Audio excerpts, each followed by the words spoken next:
नमस्कार, मी आपला टीचर सोमनाथ मोरे. मित्रांनो, आज आपल्याला पाहायचे रिप्रोडक्शन म्हणजे काय. रिप्रोडक्शन त्यालाच मराठीतून म्हणलं जाते प्रजनन म्हणलं जाते. रिप्रोडक्शन म्हणजे काय पहा, साध्या आणि सिंपल भाषेमध्ये आपण समजून घेऊ. रिप्रोडक्शन पहा, तुमच्या स्क्रीनवर दिसायले रिप्रोडक्शन. रिप्रोडक्शन म्हणजे काय पहा, एक व्यक्ती ह्या व्यक्तीचा दुसऱ्यासोबत इंटरकोर्स झाला. हा मेल आहे, हा फिमेल आहे, नवरा बायको आहे. आणि या दोघांपासून काय होणं, एक ऑफस्प्रिंग अपत्य जन्मनं यांच्यासारखंच त्याला काय म्हणायचं, रिप्रोडक्शन म्हणायचं. जसं की एक डॉग आहे प्लस दुसरा एक डॉग, कुत्रा कुत्री इज इक्वल टू त्याच्यापासून काय डॉगच येणार, म्हणजे पप्पी जन्मणार. लहान म्हणजे कुत्र्याचं लहान पिल्ल्याला काय म्हणतो आपण, पप्पी म्हणतो. ओके, डॉग जन्मणार ना. काय याच्या पोटी काय माणूस जन्मतो का? नाही. एव्हरी लिव्हिंग ऑर्गॅनिझम प्रोड्युसेस अनादर लिव्हिंग ऑर्गॅनिझम लाईक इटसेल्फ. सजीव आहे त्याच्यापासून काय करणं, दुसरा सजीव त्याच्या सारखाच निर्माण होणं, याला काय म्हणतो आपण, रिप्रोडक्शन म्हणतो. म्हणजे एव्हरी लिव्हिंग ऑर्गॅनिझम, प्रत्येक जो सजीव आहे तो प्रोड्यूस करते त्याच्यासारखा सेम लिव्हिंग ऑर्गॅनिझम, त्याला काय म्हणायचं, रिप्रोडक्शन म्हणायचं. परीक्षेला एका मार्काला डेफिनेशन विचारली जाते. डिफाईन रिप्रोडक्शन तुम्हाला सांगता आलं पाहिजे. एव्हरी लिव्हिंग ऑर्गॅनिझम प्रोड्युसेस अनादर लिव्हिंग ऑर्गॅनिझम लाईक इटसेल्फ, म्हणजे सजीव स्वतः सारखाच दुसरा सजीव निर्माण करते, त्याच प्रोसेसला काय म्हणायचं, रिप्रोडक्शन म्हणायचं. रिप्रोडक्शनचे दोन प्रकार पडतात. एक असते सेक्शुअल रिप्रोडक्शन, एक असते असेक्शुअल रिप्रोडक्शन. सध्या आपल्याला 6वीला शिकायचं नाही, ते आपल्याला नंतर नेक्स्ट क्लासमध्ये गेल्यानंतर आपल्याला बऱ्याच गोष्टी शिकायच्यात, म्हणजे की 9वीला 10वीला गेल्यानंतर थोडं डीप मध्ये आहे. चला पाहू आता. सम ॲनिमल्स, आता एवढं हे करतो, थांबा व्हॅनिश करून टाकतो का, क्लिअर दिसते या ठिकाणी. हा, सम ॲनिमल्स ले एग्स. काही ॲनिमल आहेत काय घालतात, अंडी घालतात. जसे की आता कोंबडी माहित असेल तुम्हाला, कोंबडी पासून काय अंडे असतात. ह्या अंड्यापासून काय बनते, जे पिल्ली येतात, नंतर काय कोंबडी बनते. काय सम ॲनिमल ले एग्स, काही प्राणी जे आहेत काय घालतात, अंडी घालतात. Their babies hatch from the eggs, मग त्याच हे जे एग्ज आहे त्या एग्स पासूनच काय, जसा हे ॲनिमल होता कोंबडी तयार होते. मग some animals directly give birth to the young ones. पण काही ॲनिमल असे आहेत, जसे की माणूस बघा, हा माणूस आहे, ह्या दोघांसारखाच काय होतो, अपत्य ऍज इट इज जन्मते. आता माणूस अंडी घालतो का? नाही. माणूस हा डायरेक्ट काय करतो, बाळांना जन्मतो. माणूस म्हणण्यापेक्षा आपण स्त्री म्हणू या ठिकाणी. ओके, माणूस, माणसामध्ये स्त्री आणि पुरुष दोन्ही पण आलं. Some animals directly give birth to the young ones. नंतर some organisms can even grow into whole organism from just a small part of their body. पण ह्या ठिकाणी ही बाजू समजून घेणं महत्वाचं आहे. पॉइंट काय सांगतो आपल्याला समजला पाहिजे. काय म्हणते, some organisms can even grow into whole organism from just a small part of their body. Planaria, लक्ष द्या रे, प्लॅनेरिया हा जो ॲनिमल आहे तो काय करतो, म्हणजे हा असा एक 10वीला गेल्यानंतर थोडं डीप मध्ये, हा एक असा प्लॅनेरिया, तो काय करतो, स्वतःच शरीर असं ब्रेक करतो, तोडतो. तोडलेला जो भाग आहे अशा पद्धतीनं त्याच्यापासून दुसरा असा काय बनतोय, प्लॅनेरिया बनते. त्या सेंटेन्सचा मिनिंग आहे, म्हणजे एखादा प्राणी, एखादा लिव्हिंग जो ऑर्गॅनिझम आहे तो काय करतो, आपल्या शरीराचा एक भाग तोडतो आणि त्या भागापासून ऍज इट इज जसा तो ऑर्गॅनिझम होता तशा पद्धतीने होल ऑर्गॅनिझम तयार होते. अशाही पद्धतीने काय होते, एका लिव्हिंग पासून दुसरा लिव्हिंग तयार होत असते. नंतर पहा, most plants produce through seeds. आता जे रिप्रोडक्शन आहे, रिप्रोडक्शन प्लांट मध्ये सुद्धा होते आणि अॅनिमल मध्ये तर होतेच. आताच पाहिलं आपण काय ज्या most plant reproduce through seeds. आता प्लांट तयार आहे, आता ही प्लांट तयार झाली कशापासून तयार झाली? याच्या अगोदर काय एक बी होता, हा मँगो ट्री, मँगो ट्री बरोबर. मँगो ट्री एवढा मोठा आहे, भल्या मोठा. आता कुठून आला हा मँगो ट्री? हा चिंटू आहे. चिंटूने काय खाला? आंबा खाला. आंबा खाल्यानंतर उरलेली काय होय, तिने काय टाकली? जमिनीमध्ये टाकून दिली, म्हणजे सॉइल मध्ये केलं आणि त्याचं काय उगवलं? रोप उगवलं, छोटं असं छोटं झाड उगवलं, झाड उगवलं आणि त्या झाडापासून हा मोठा काय बनला? मँगो ट्री बनला. Most plants reproduce through seeds. जवळपास ज्या सर्व प्लांट्स आहे, जवळपास म्हणतो, सर्व म्हणत नाही, जवळपास जवळपास प्लांट रिप्रोड्यूस करतात कशा कशा? थ्रू सीड्स पासून. आता inside the seed there is a seedling. आता सीडलिंग म्हणजे काय? जे बियापासून नुकतंच तयार झालेलं रोप असते का, त्याला काय म्हणायचं? सीडलिंग म्हणायचं. काय म्हणायचं? सीडलिंग. सीडलिंग म्हणजे काय? पहा, लक्ष द्या. सीडलिंग म्हणजे काय? बियापासून नुकतेच तयार झालेलं जे रोप असते त्याला काय म्हणायचं? सीडलिंग म्हणायचं.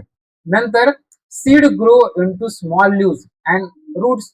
आज जे सीड आहे, छोटे रोप, सॉरी बी होतं, बियापासून असं वाढणार आणि वाढल्यानंतर काय, त्याला छोटे छोटे असे पाने येणार आणि खाली काय येणार? असे रूट येणार. ओके. सध्या आता सीझन आहे बघा पेरणीचा. तुम्ही सोयाबीन पेरला असेल, कापूस लावला असेल, त्या सीड पासून काय होणार? छोटस असं रोपट तयार होणार आणि खाली छोटे छोटे रूट येणार आणि छोटे छोटे पान येणार. नंतर पहा, when a seed is planted it grow into new plant. This process called as germination. हा शब्द खूप महत्वाचा आहे. Germination. What is mean by germination? आता सीडलिंग समजली तुम्हाला. सीडलिंग म्हणजे काय? बियापासून बनलेलं जे नुकतंच तयार झालेलं जे रोप असते त्याला काय म्हणतो आपण? सीडलिंग म्हणतो. पहा आता ह्या ठिकाणी शब्द आहे आपल्या समोर, जर्मिनेशन, अंकुरण. जर्मिनेशन म्हणजे काय आज आपण समजून घेऊ. जर्मिनेशन म्हणजे काय? जर्मिनेशन म्हणजे काय? साधा आणि सिंपल आहे. बी आहे, सीड आहे, त्याला काय केलं? मातीमध्ये टाकलं, सॉइल मध्ये खाली टाकून दिलं. थोड्या दिवसानंतर काय होणार? असा छोटासा त्याला वर एक कोंब येणार. अजून काही दिवसानंतर काय होणार? अजून एक असं थोडं वरी जाणार, त्याला पान येणार छोट छोट. म्हणजे सीड पासून ही जी प्रोसेस होते लहान रोपट्यापर्यंत छोट्याशा, त्याला काय म्हणायचं? जर्मिनेशन म्हणायचं. डेफिनेशन आहे, when a seed is planted it grow into new plant.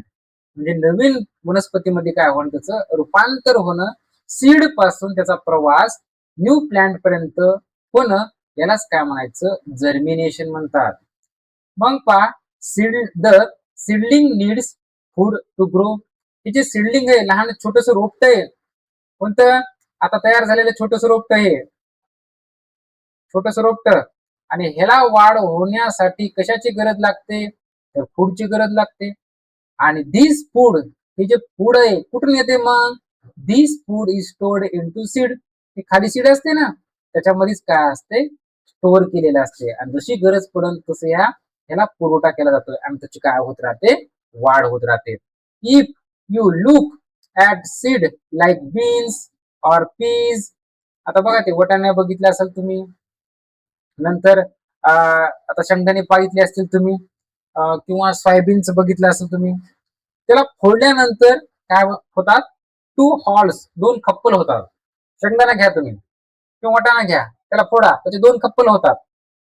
These halls content the food for the growing seeds. म्हणजे हे जे शेंगदाणा आहे त्याला ब्रेक केल्यानंतर असं एक खप्पल असं एक खप्पल तयार होते आणि ह्याच्यामध्ये काय असते? फूड असते स्टोरेज केलेलं आणि त्याचा वापर करून ते वनस्पती काय करते? ग्रो होत असते, वाढत असते.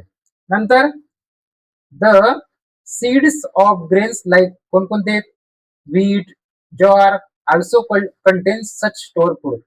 मग काहीला प्रश्न पडला असेल सर, ज्याचे 2 खप्पल होतात त्याच्यामध्येच पुढं असते का त्या रोपट्याला पुरण्यासाठी? नाही. जसे की आता तुमच्या समोर आता व्हीट, गहू बघितला असेल तुम्ही सर्वांनी, आपण खातो चपाती मस्त पैकी. ज्वारी बघितली असेल, पहा व्हीट, गव्हाचे 2 खप्पल होतात का? नाही. जे ज्वार आहे, ज्वारीचे 2 खप्पल होतात का? नाही. तरी सुद्धा त्याच्यामध्ये काय स्टोअर्ड फूड असते. काय असते? स्टोअर्ड फूड असते आणि त्या रोपाची काय होते? वाढ होत राहते. ठीक आहे. नंतर पुढे पहा काय सांगते तर स्प्राउटिंग, आता मूड येतात बघा, and germination are the beginning stages of plant growth. म्हणजे जी वनस्पती, आता हे बघा सीड तुमच्या समोर दिसायले, सीड काय केलं? जमिनीत टाकलं, काही दिवस झाले बघा काहीतरी प्रक्रिया व्हायली, अजून काही दिवस झाले तर ह्याला कोंब फुटला, काय झाला? स्प्राउटिंग. पुढे अजून गेला, लिव्ज यायला लागले छोट्याले, आणि पुढे अजून गेल्यानंतर काही लिव्ज बरेच मोठा ट्री झाला ऍज कम्पेअर टू महागल्यापेक्षा. मग ह्या सीड पासून ह्या इथपर्यंत जो प्रवास असतो ना, उसको बोलते हम जर्मिनेशन. क्या बोलते? जर्मिनेशन. आणि मराठीमध्ये म्हणतात अंकुरण म्हणलं जाते. आणि हे स्प्राउट झालं ना, मोड फुटलाय, हे स्प्राउटिंग असते बघा. जसं की मटकीला मोड फुटतात ना, माहित असेल तुम्हाला.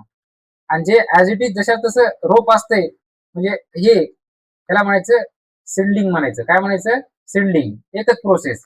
आणि बियापासून इथपर्यंत जी होणारी जी प्रोसेस असते त्याला म्हणायचं that is called as germination म्हणतात. नंतर for seed germination and continuous grow of plant it needs sunlight, moisture आणि fresh air in the surrounding. आपल्या वाढीसाठी आपल्याला काय अन्नाची गरज असते, आणि अन्न कसं पाहिजे? न्यूट्रिएंट वाला फूड पाहिजे, पाण्याची गरज लागते, शुद्ध ऑक्सिजन लागते.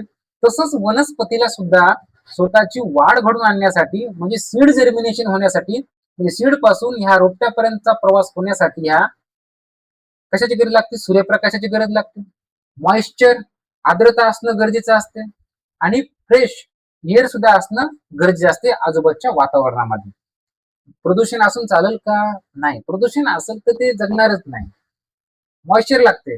आपण टाकलं बी, पाऊसच पडला नाही, पाणीच नाही, मॉइश्चरच नाही, ते उगवल का? नाही. जागेवर हे होणार, ते नष्ट होणार. झाड पाणी लागले, सूर्यप्रकाशच नाही त्याला, काय होणार? त्याची वाढ होणार का? नाही होणार. नंतर observe the process used at home to make chick peas. आता चिक पीज म्हणजे काय? हरभरा. हरभरा माहिती असेल, हरभरे खाली असेल तुम्ही भाजून मस्त पैकी. ओके, हरभरा. नंतर मोथ बीन्स म्हणजे मटकी म्हणलं जाते. नंतर मूग, ह्याला तुम्ही ऑब्झर्व केलं असेल, चिक पीज, मोठ बीन्स म्हणजे मटकी, मूग माहिती तुम्हाला, मुगाचं वरण असते.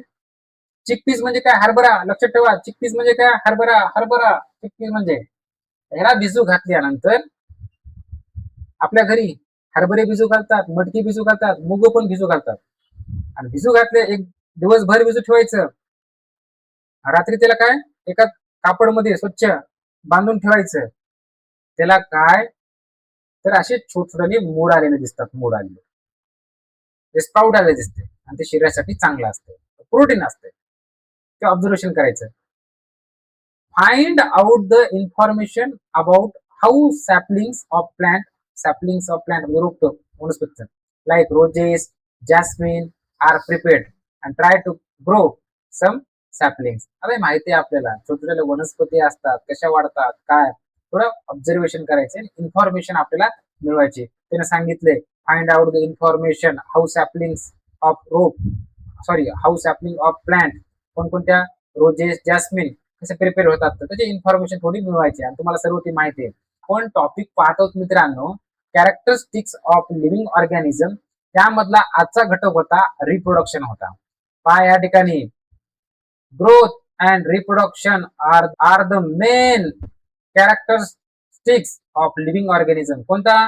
Growth and reproduction. प्रजनन, रिप्रोडक्शन म्हणजे काय? प्रजनन. ग्रोथ म्हणजे वाढ. These are the most important signs to use to distinguish between living and non living organism. Non living organism मधला फरक सांगण्यासाठी त्याच्यामध्ये आपल्याला काही साईन सांगता येतात. लिव्हिंग ऑर्गॅनिझमची काय होते, ग्रोथ होते, रिप्रोडक्शन होते. नॉन लिव्हिंग ऑर्गॅनिझम मध्ये असं काही प्रक्रिया घडत नाही. ओके, ह्याच ठिकाणी आपण थांबू.